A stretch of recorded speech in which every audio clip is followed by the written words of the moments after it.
الشيطان الرجيم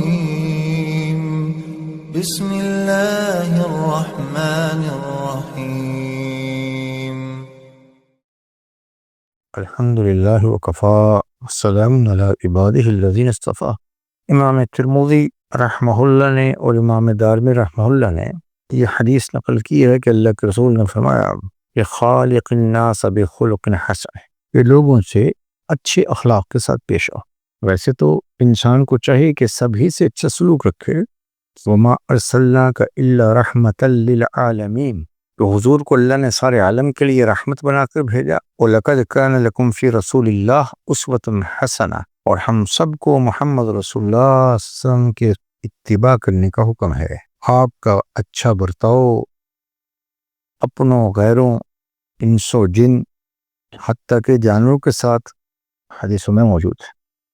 تو لہذا اللہ کے رسول صلی اللہ علیہ وسلم کی حدیث ہم سب کے لیے ایک معیار ہے کہ آپ نے فرمایا ما خیر ما اعطی الانسان، سب سے بہترین نعمت جو اللہ نے بندے کو دی ہے الخلق الحسن، اچھا اخلاق۔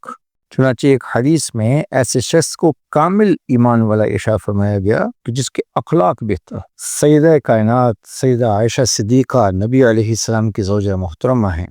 امام ابو داود نے ان کے حوالے سے اللہ کے رسول صلی اللہ علیہ وسلم کا ارشاد نقل کیا کہ مسلمان اپنے اچھے اخلاق کی بدولت اس شخص کا مقام اور رتبہ پا لیتا ہے جو راتوں میں زیادہ عبادت کرتا ہو اور دن میں اچھا روزہ رکھتا ہو۔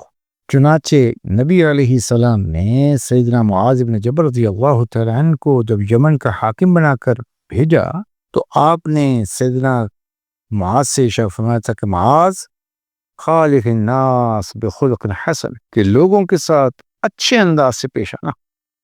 چنانچہ حکیم ترمذی رحمۃ اللہ علیہ نے ایک روایت نقل کی کہ سیدنا ابراہیم علیہ السلام کی جانب اللہ کی جانب سے وحی آئی تھی کہ اے ابراہیم علیہ السلام، اپنے اخلاق کو اچھا رکھنا، اگرچہ کفار ہی کے ساتھ کیوں نہ ہو۔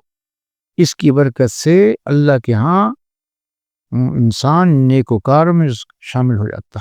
اس لیے نبی علیہ السلام نے اپنی بعثت کا مقصد بعثت لأتمم مکارم الاخلاق کر دیا کہ میری بعثت کا مقصد اخلاق کو اس کی انتہا پر پہنچا دینا، تکمیل کرنے کے لیے۔ تو اچھا اخلاق سے مراد کیا ہے کہ ہر شخص کی خیرخواہی، ہر شخص کے ساتھ ملنساری، ہر شخص کا کے لیے نفع کا سوچنا، اس کے بارے میں مثبت رائے رکھنا، اس کو نقصان سے بچانا، اس کی خیرخواہی ملحوظ رکھنا، اس کے ساتھ انسانوں والا رویہ برتاؤ کرنا، اچھے اخلاق کا، اس کے ساتھ لین دین نرمی اور سہولت کے ساتھ، ان سب چیزوں کا لحاظ رکھے۔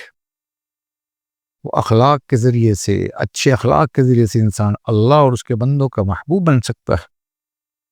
اللہ ہم سب کو اللہم ارزقنا خلقا کا خلق النبی صلی اللہ علیہ وسلم، اللہ ہمارے اخلاق کو نبی علیہ السلام کے اخلاق کے مشابہ کر دے۔